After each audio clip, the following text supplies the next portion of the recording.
Hi, this is Jeffrey Tucker, and you're listening to the Libertarian Christian Podcast. Thank you so much for listening. You might also consider supporting this podcast by sharing it and even donating. LCI needs your help so it can continue creating great content. Welcome to the show that gets Christians thinking about faith and politics. Get ready to challenge the status quo, expand your imagination, and tackle controversy head on. Let's stand together at the intersection of faith and freedom. It's time for the Libertarian Christian Podcast. Welcome to another episode of the Libertarian Christian Podcast, a project of the Libertarian Christian Institute. I'm Doug Stewart, and today we are going to talk about the Free State Project.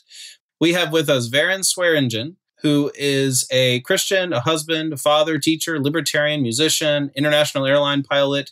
He was born and raised in California and was first exposed to libertarian ideas in elementary school. And he moved to New Hampshire in 2004 as part of the Free State Project, where he subsequently filled several organizational leadership positions, including the lead organizer for PorcFest. He was a board member, president, national media rep. He was very involved in the Free State Project.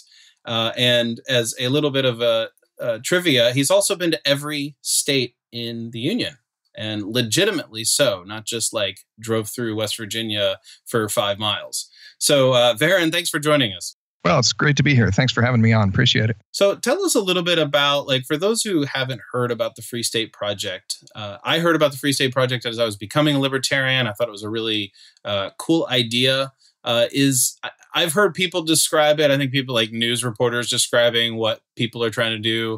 It's like, oh, they're going to try to create the libertopia that, you know, libertarians wish we could have. Is what really is it, though? Yeah, well, it is a migration. It's a kind of a mass migration, an organized migration of 20,000 libertarians, smaller government type of people who have pledged to move to New Hampshire, and then after moving, exert the fullest practical effort towards the creation of a society in which the maximum role of government is the protection of individuals' rights to life, liberty, and property.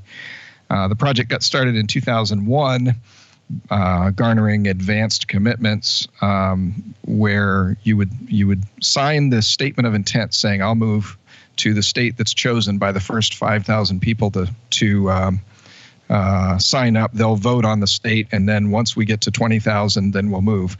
We got to 5,000 fairly quickly in 2003, and then the rate of growth slowed down a bit, but was consistent for the next decade and some change. Got to 20,000 a couple of years ago, and but people have been moving all along ever since New Hampshire was selected in 2003, and so currently. There's a little under 5,000 people that we think would self-identify as free staters, many of whom have moved from other states, and almost 25,000 who have signed on the dotted line to move at some point. So what are some of the things that set these free staters apart, other than, of course, they're libertarian in those ways, but you know, this is a very different way of kind of assembling libertarians in one location, and it's for a reason. I mean, New Hampshire was chosen for a reason. You want to go into some of the rationale behind that? Yeah, sure. As far as what, you know, free staters themselves have in common, there's really one thing, which is our interest in freedom. That little second part of the statement of intent, to create a society in which the maximum role of government is the protection of individuals' rights to life, liberty, and property, is a kind of unique libertarian, ethos, similar to the non-aggression principle, anyways, and that's what I guess really sets us apart. And let's see, the second part of your question: there were originally 10 candidate states, and New Hampshire was one of those 10. The proponents for each state, kind of self-appointed, if you will, made the case for their states in the ballot paper that was sent out to all of the first 5,000 participants who voted. And New Hampshire won the vote. So really, I mean, the technical reason New Hampshire is it won the vote. But why did it win the vote? There are tons of reasons. In fact, there's a paper on the Free State Project website, 101 Reasons to move to New Hampshire, and there's really more than 101. But back in 2002, I guess it was 2 and 3, the people who were promoting New Hampshire as the destination for the Free State Project thought, well, let's come up with why, what are the reasons? And there's a lot of them. The accessible political system is one. The existing culture of freedom is another. We have one of the lowest tax burdens per capita as a percentage of income of all the 50 states is another. So it's already a very free place and offers some significant advantages for people who would like to help it remain free and maybe increase the level of freedom. And so that's why I think it won the vote.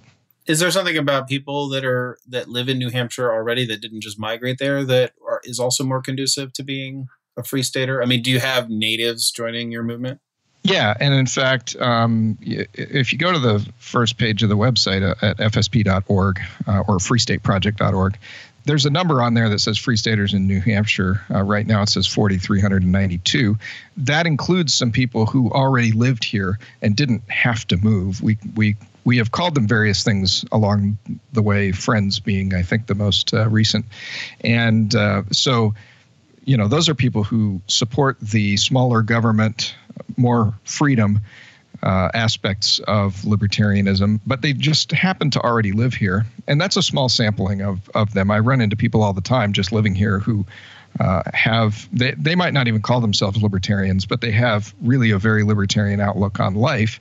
And that's common in New Hampshire. It's common even in southern New Hampshire, but it's really common up north. How long has it been the live free or die state? Like I see that on license plates when people from there drive by, and I always kind of known that was the motto. How long has that been the case? Do you know? That's a good question. If I recall, now you're going to make me get my Google foo out. If I recall correctly, it was maybe in the 50s that was officially adopted. But now I want to look it up. And that's a segment from a quote. 1945 is the answer. That's a segment from a quote, actually. And the rest of the quote, it was John Stark, is kind of interesting. Live free or die. Death is not the worst of evils. And the implication there being that a life of slavery is terrible. It's an evil thing. So your website also says that there are 560 Liberty meetups per year. That sounds like a really large number for what I think most of us know that New Hampshire is not highly populated. So just the idea that there are 560 Liberty meetups, that just sounds like a wonderful idea. Like they're like a wonderful, like really? Like I want to go there just for that. Now, just to save anybody the hassle of Googling, the number of days in a year is 365 or 366 if it's leap year. So that's more than one a day on average. Now, I don't know this for certain, but it is theoretically possible that a day could go by in New Hampshire where there's not some kind of liberty-oriented meetup, but it wouldn't be probably 2 in a row. And so one of the funny things is that that's what's scheduled, probably people have on their schedules. But just roaming around, you run into people who are libertarians. And if you meet free staters as in the course of moving here or even visiting, you'll just bump into them from time to time. We went to the opening of a new arts school facility here in Keene, where I live, and bumped into another free stater there. Every day interactions, you tend to run into libertarians, which doesn't happen so much in the rest of the world. Yeah, like it's not like you're walking down San Francisco and you bump into a fellow libertarian. Right. I mean, maybe that could happen. I grew up in Fresno, California. There's 500,000 people in Fresno, and I knew probably most or all of the libertarians in Fresno at the time I lived there. But how often did I bump into them? The only times were when we made a point of getting together, and it was very rare outside of that. Here it's pretty common. Yeah. Wow, that's really cool. Like I grew up in a small community in rural America, and you run into people that and you run into people that you obviously run into your relatives. You go to the store, you see people, you say hi. Like I just couldn't. Where I live now, there's 300,000 people in the county that I live in, and I just couldn't imagine running into libertarians that way. I mean, I do run into a couple, but that's still pretty rare. Like it's usually because we've decided to get together or something. Right. Yeah. And I think in most places of the country, that's the norm.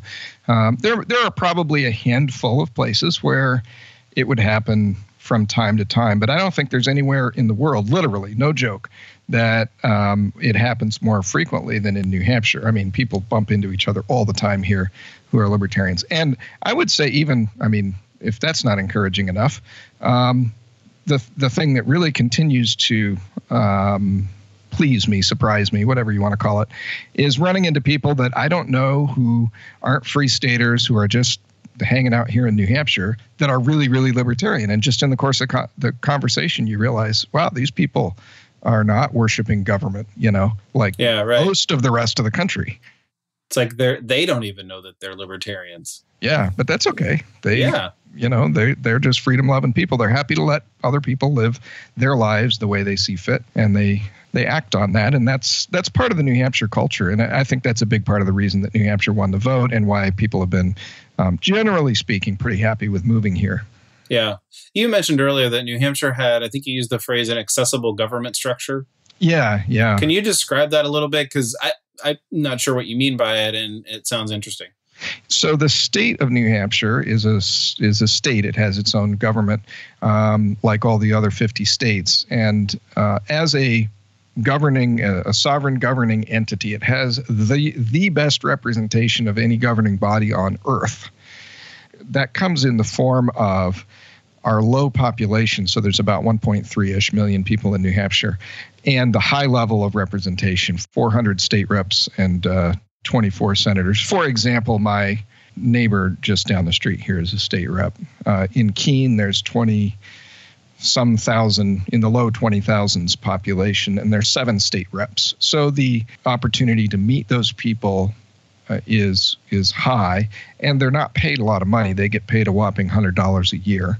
So it's not like a professional thing like in California where an assemblyman represents several 100,000 people and gets a giant paycheck, and they tend to be professional politicians. That's just not the way it works here in New Hampshire. Is there a big Libertarian Party presence at the state level?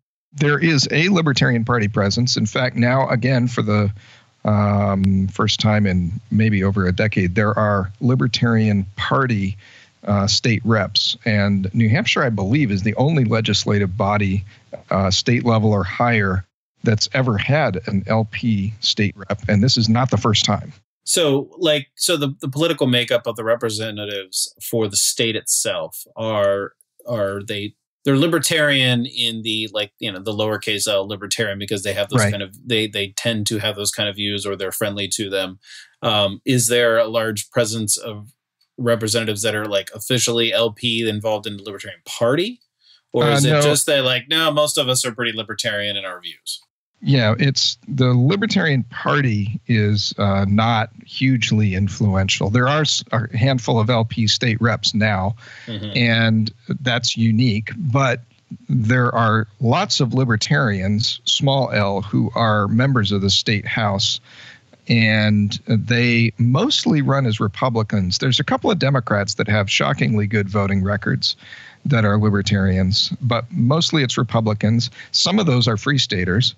I don't know exact numbers right now. There's been 40 or 50 free staters over the years elected to the state house, and there's probably 20 or 30 of them there now.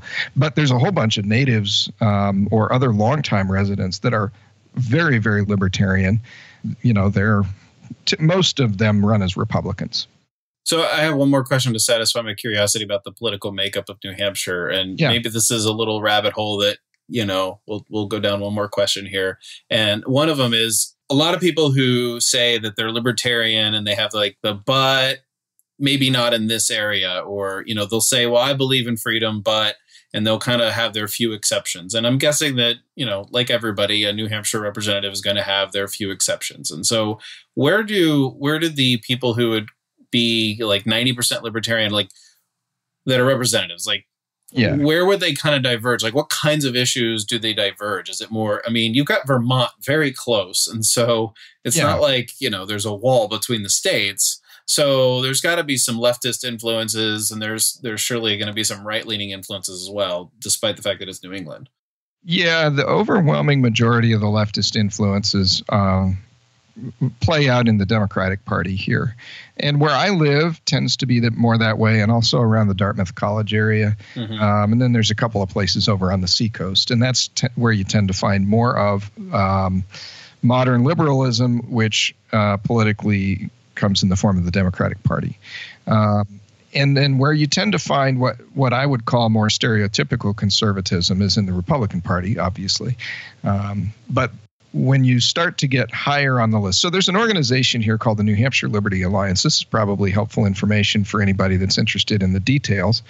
It's a nonpartisan organization, and they do a lot of things politically, but one of the maybe the most important things they do is they read. So volunteers for the NHLA read and rate every bill on its stance and impact on liberty every year.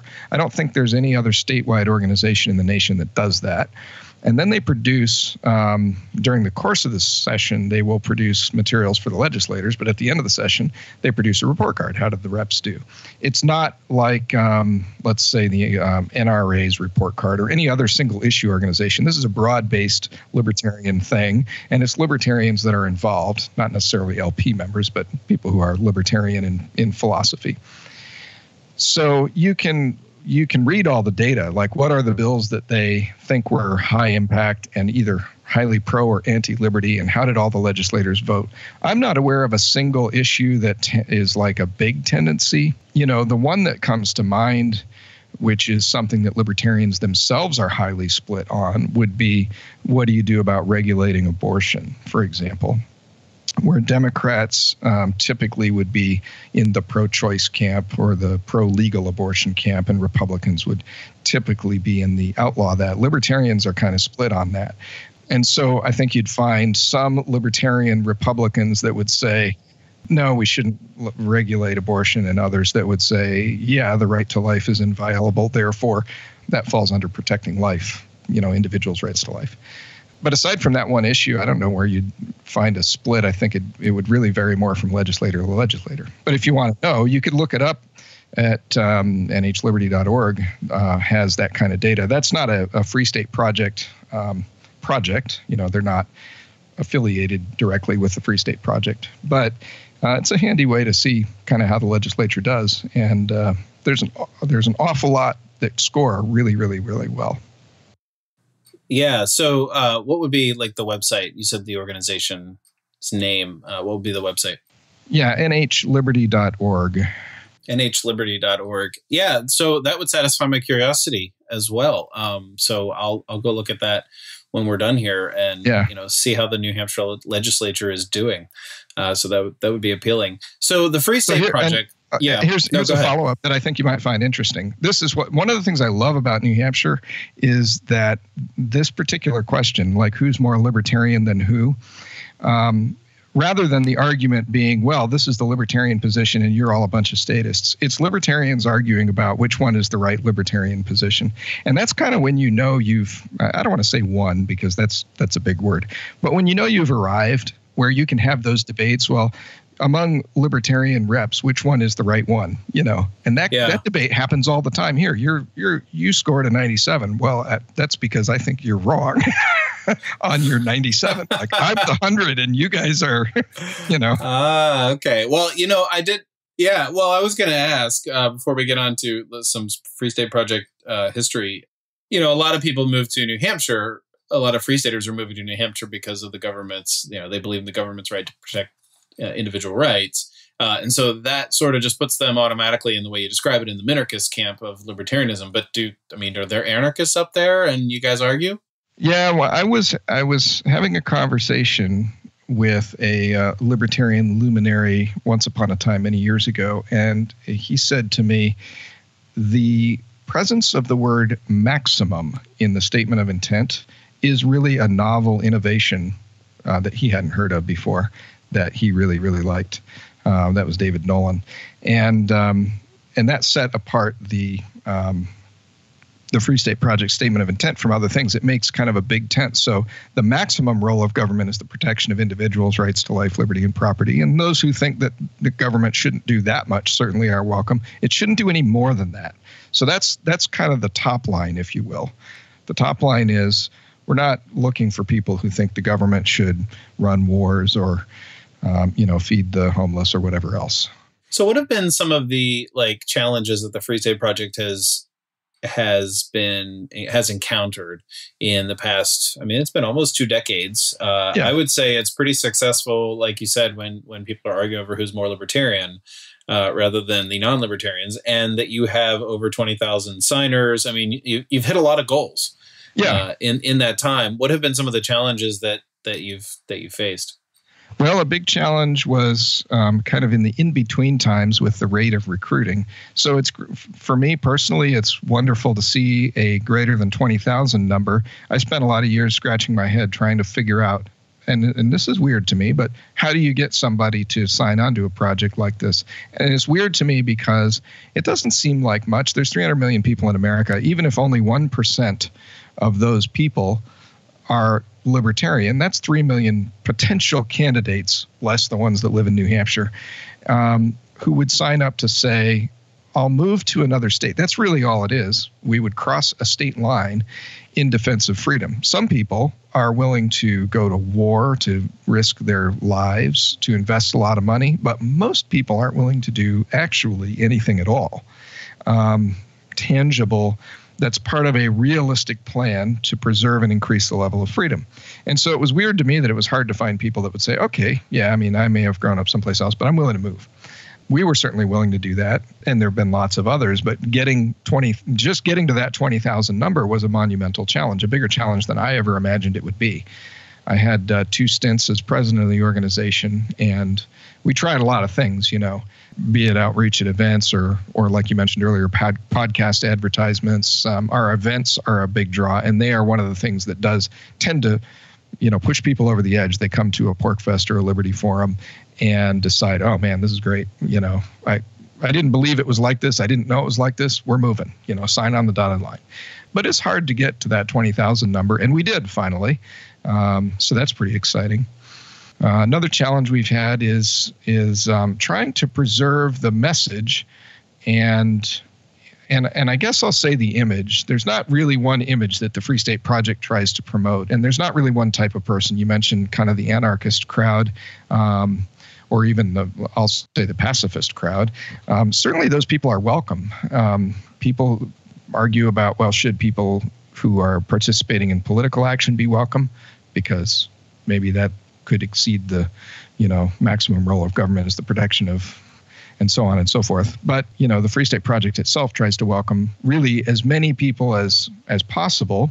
But there's been issues with the style or character of activism. Some forms of demonstrations and things have ruffled feathers here and there. And that's been a bit of a challenge. The government itself, I don't know that I'd say that it's a challenge, but there have been some fascinating interactions along the way with the state and local governments doing things that have impacted the Free State Project's progress. For example, when a couple of years ago, there was a big push to get these Bearcat armored personnel carrier vehicles rolled out to police departments across the country. And Concord, New Hampshire was one of those. And in their grant request, they mentioned 3 groups as potential domestic terrorist groups, one of which was the Free State Project. Now, that could seem intimidating. I mean, at first glance, it probably was. But it turns out that completely backfired on the Concord Police Department, and they wound up issuing a retraction, correcting the grant request, and apologizing to the Free State Project. So that one wound up working in our favor. But there have been things like that have come up, from time to time. What is the demographic makeup of people who decide to move? I mean, in my situation, as much as I would love to move to New Hampshire for, a handful of reasons, being a libertarian being one of them, the type of place that it is being another, the landscape and everything, that's the kind of world that appeals to me. This is just not in the cards for me, at least, maybe not for another decade or two. So I can just imagine, people having really good reasons they just can't move even if they want to. So who's actually coming? Yeah, there are reasons. I mean, I guess probably one of the bigger reasons is family that ties people down. They have maybe aging parents or something like that. But in terms of who has come, I mean, it's been all over the map. A lot of people would like to stereotype libertarians as young, angry men, young, angry white males.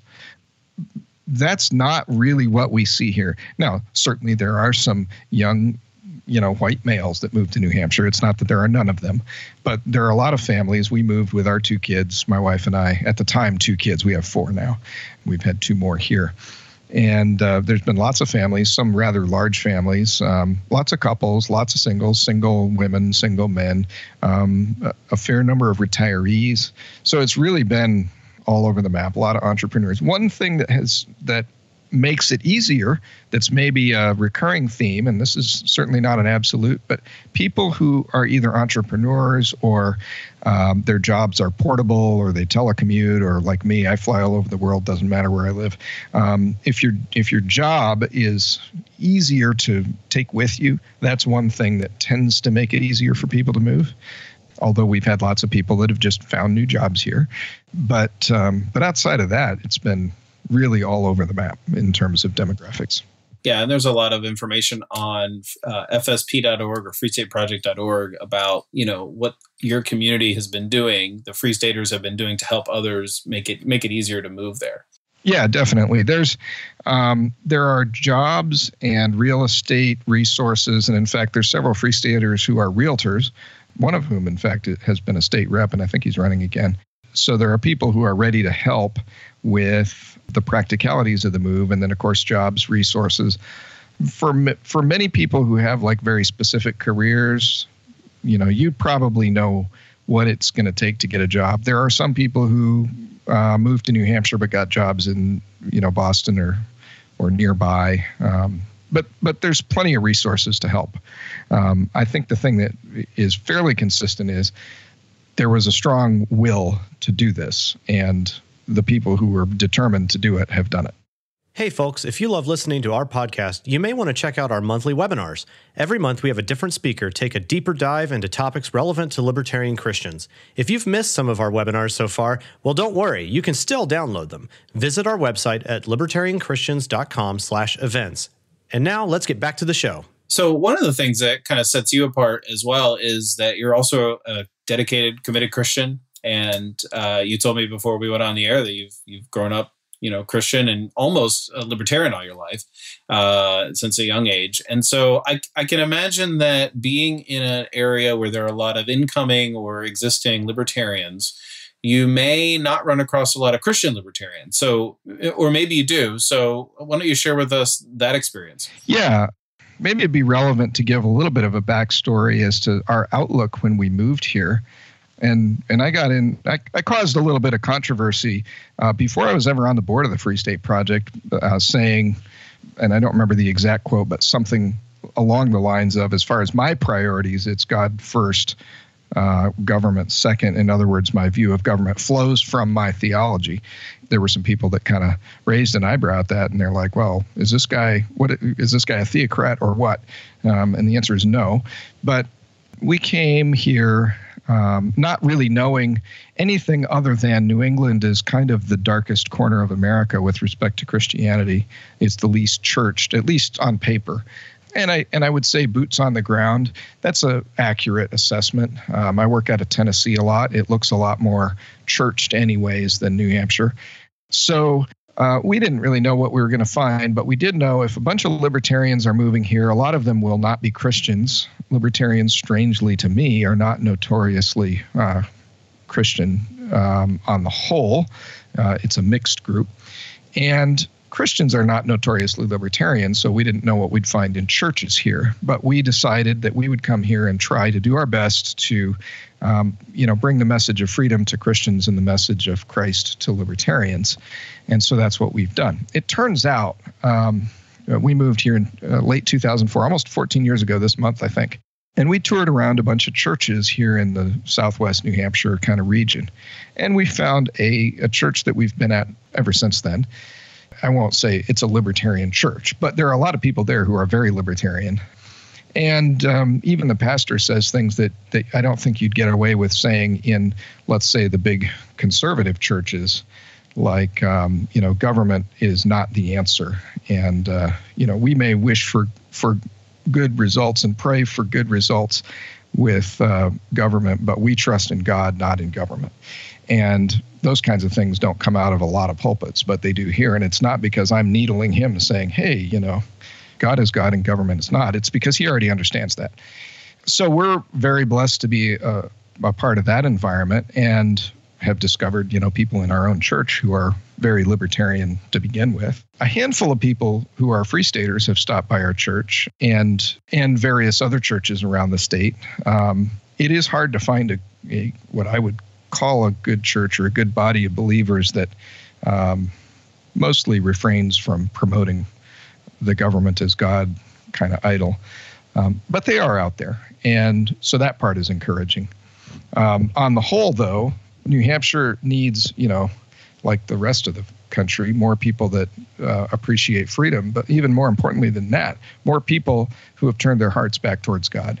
And I don't think that, again, I've gotten in trouble for saying things like this. By trouble, I mean some libertarians who are not Christian or anti-Christian would take issue with me saying this, but I don't believe that a sustainable free society is really even possible without a populace that worships God and not government. Have you ever used your connection with a libertarian and your shared views of freedom and freedom of choice and will to sort of witness to them as a Christian? Yeah, so we do that in a sort of organized way. Interestingly enough, so the Free State Project puts on 2 events every year. The Porcupine Freedom Festival, which is a summertime sort of campy, outdoorsy thing, typically in June up in the northern part of the state. And then in the winter, usually February, give or take a month, the New Hampshire Liberty Forum, which is a hotel convention thing. That got started a little bit later, maybe 2007, I think.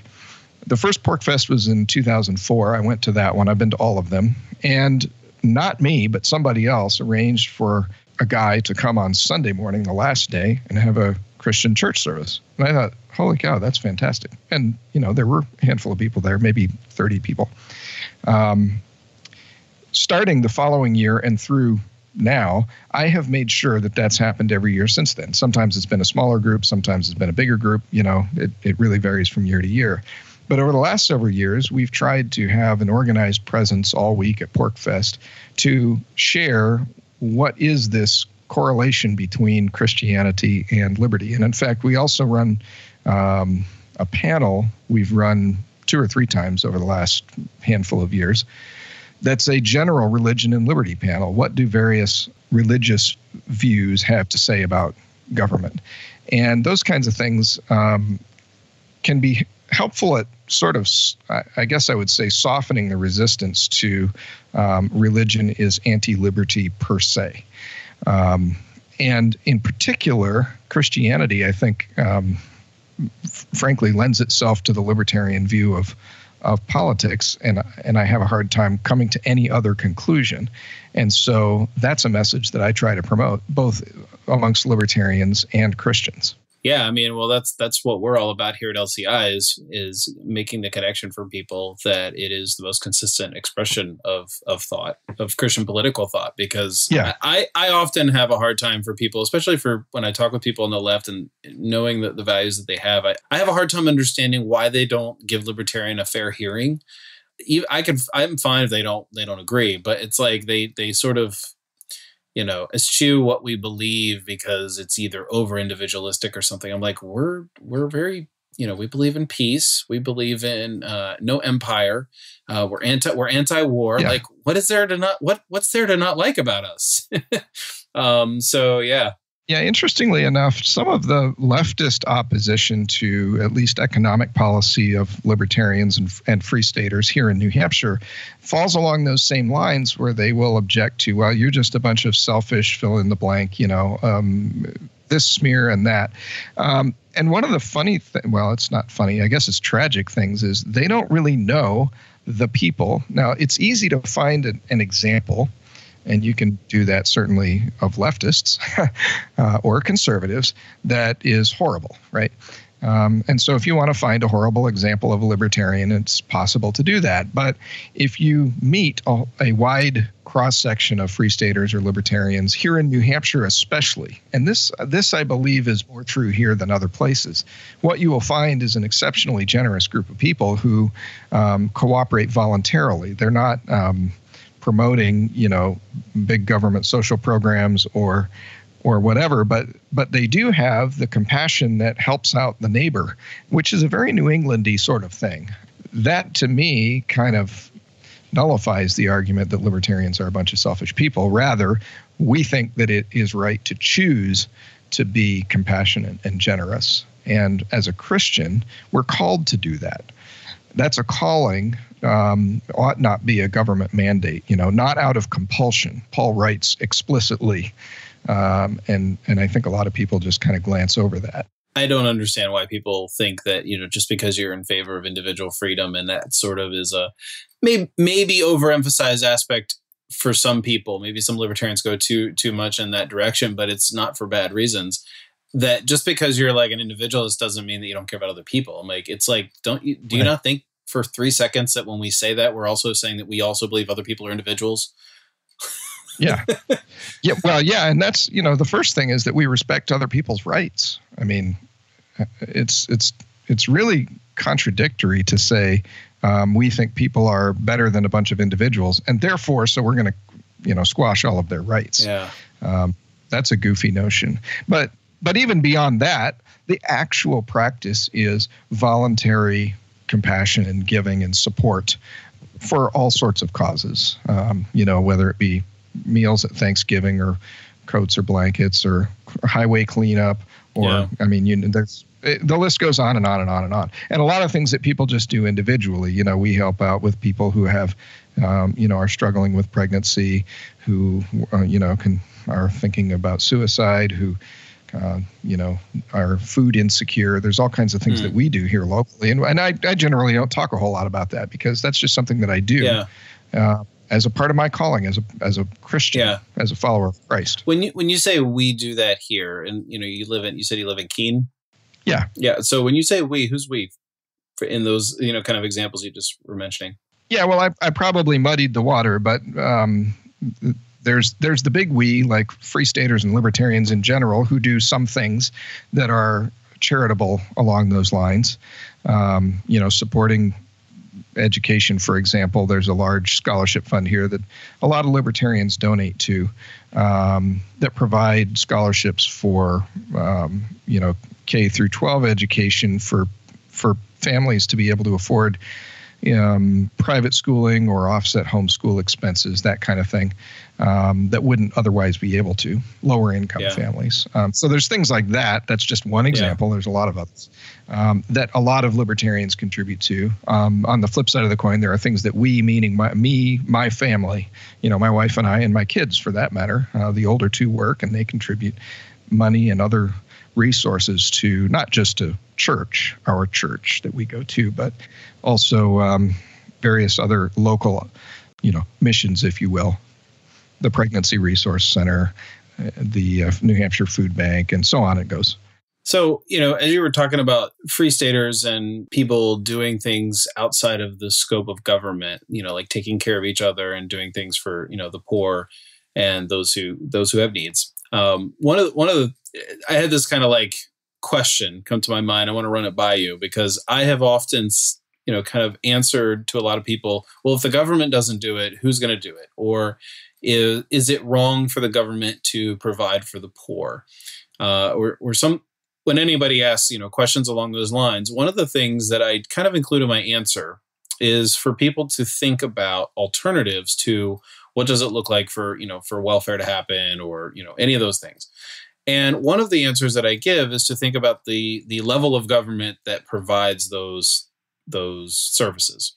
And so it occurred to me as I'm listening to you describe a bunch of libertarians moving to a particular location in the country, maybe this has a particularly unique, way of looking at it. And I guess we boiled down to an actual question here. So I can imagine when someone says, should the government do this? My default answer is, well, no, it shouldn't. But that doesn't answer the question, well, what level of government? And so, for instance, I can imagine, your town of Keene is about 23,000 people. That's a pretty large number of people. But there's a lot of smaller communities in New Hampshire that are probably in the couple thousand or maybe even smaller range. And I can imagine someone making a case that a community of a smaller size, and even up to the size of a 23,000, town, would say, well, you know what, at this level, it's okay for us to tax ourselves and help those who are really, in need, instead of, pushing it up to the state level or pushing it up and relying on federal funds and things like that.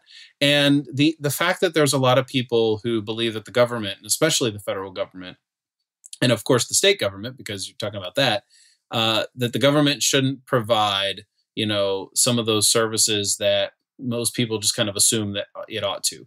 For instance, we'll just use welfare as the example. What do you think of the idea of like pushing it, like the more local, the better, or the less egregious the intrusion is? I mean, what do you think of that thought? I mean, is there a sense in which in New Hampshire, a bunch of libertarians getting together and saying, hey, our 5,000 person town, we kind of think that this is a good thing for us to do, but we don't think that it's a good thing for the state to do? Yeah, there's a strong sentiment of local is better, certainly amongst the conservatives. And an argument can be made that in some respects local is better, but local governments can be rather tyrannical, especially when it comes to schools. Schools in New Hampshire have been very decentralized and still are, although in the last 20 years there's been some transfer of funding to the state, and that was a result of a bunch of lawsuits that got started in about the 1980s. Fortunately, the outcome of that was not that the state took over the whole funding of education. Unfortunately, they did take over some of the funding, and it's just redistributed some of it from, some towns to other towns that were less well off. But the overwhelming majority of it is still locally funded. And here in Keene, for example, we have the second highest property taxes in the state. One thing that people don't know, and if anybody's thinking about moving to New Hampshire, before you do, you might want to think about this, is where in New Hampshire and are local property taxes important to you, because they vary significantly from town to town. The highest tax rate town in the state has a tax rate of about 4% per year, a mill rate of 40.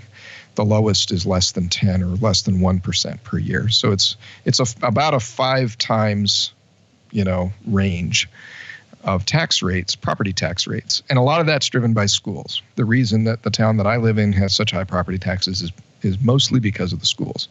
So local hasn't fixed that problem, at least not here. And so my answer would be, rather than looking at what level of government is best, although I do think that's important, I would go back to the best model being the consensual model. And there's strong evidence to support, especially with respect to education, that a consensual model would work. And education is an enormous portion of government spending nationally and locally. And it's, I think, ripe for this sort of thing. And it's something that we've worked on here in New Hampshire, where if we can come up with voluntary ways to help fund education, that then allows people to decide the extent to which they want to do that. Are we going to continue to tax homeschoolers, for example, which is something we do, unfortunately? Are we going to tax retirees who have no kids? How are we going to do that? And our homeschoolers or retirees or singles or whatever, are they going to step up to the plate and help fund education for families that can't afford to pay, retail rates or whatever it is? I think the answer is yes, that they will step up to the plate to some extent anyways. But more importantly, that the voluntary funding method really is the best for most things. There are probably some things where you do need to sign, like my street, for example. I think everybody needs to pay for this street. And, there are contractual ways to do that aren't imposed coercively, let's say after the fact. Yeah. When you buy a house, you could have an agreement that's made. But for the most part, voluntary funding, I think, is the best way, regardless of what level it happens at. Yeah, so the more local, the better, and the best local is the individual. Absolutely, yeah. That's the hyper-local. Yep. Yeah, yeah, right. So, okay. Well, Varrin, thank you for joining us to talk about the Free State Project. I've always been intrigued by what's going on there. Just before we wrap up, I just want to ask you, what are your 2 favorite, when someone asks you in an elevator, why should you move to New Hampshire? Let's say they're already a libertarian. They don't have a problem with that. Why should they move to New Hampshire? What are your 2 favorites? Well, there's no place else on earth that has a higher concentration of libertarians per capita than New Hampshire. No place else this size anyways. That, I would say, is the number one reason. Societies look the way they do because the people that live in them tolerate and and to a lesser extent, act to create them that way. So there's nowhere else that there's thousands and thousands of libertarian activists, not just people that are hanging out, but people that are doing something to create a freer society. So if you want to live in a free society, if you're actually serious about that, this is the place to be. And the way you can join is go to fsp.org/join, and the statement of intent's right there. That's all that you're saying is you'll move to New Hampshire to work towards the creation of a society in which the maximum role of government is the protection of individuals' rights to life, liberty, and property. Very simple. And then you can come here and work together with all of us. And it's a lot of fun. I'll say fun. It's a lot of fun, but also other kinds of enjoyable to be in a place like this where you'll run into libertarians, you'll run into people who care about freedom, and you can live a life where voluntarily we choose how we take care of ourselves and how we take care of each other, and are more free from the kinds of government that takes more and more of your money and tells you more and more what to do, certainly than any place else in America. So those are the kinds of things that I think libertarians ought to think about. You can bang your head against the wall alone, or you can come here with a whole bunch of us, have a nice time, and actually make a difference instead of just wishing you could make a difference. That's a pretty good pitch, man. Like, you're making me rethink my priors about why I can't. Come on up, man. Somebody made a comment to me, and this is a phrase that stuck out in my mind. And actually, I gave him the seed, and he gave it back to me. It says, "Where does liberty fit in your hierarchy of needs?" That's something to think about. Yeah, that is. Well, thank you for joining us and for planting that seed in, I think, our listeners' minds. Like maybe there is a place to move to that would be a far less frustrating place to live. Absolutely. And if you want to come take a look without signing on the dotted line, certainly I'd encourage you to come to PorkFest or Liberty Forum. You find information about that on the Free State Project's website at fsp.org. And they're great times. And look me up. I'm here. Excellent. Well, we'll link to those on our show notes page as well. Thanks for joining us, Varrin. Hey, thanks for having me. It's great to talk to you, and I hope we get to have some time face-to-face here one of these days. Thank you for listening to another episode of the Libertarian Christian Podcast. If you liked today's episode, we encourage you to rate us on Apple Podcasts to help expand our audience. If you want to reach out to us, email us at podcast@libertarianchristians.com. You can also reach us at LCI Official on Twitter. And of course, we are on Facebook and have an active group you are welcome to join. Thanks for listening, and we'll see you next time. The Libertarian Christian Podcast is a project of the Libertarian Christian Institute, a registered 501c3 nonprofit. The audio engineers were Doug Stewart and Jason Rink, and voiceovers were by Matthew Bellis and Caitlin Horn. If you'd like to find out more about the LCI, please visit us on the web at www.libertarianchristians.com.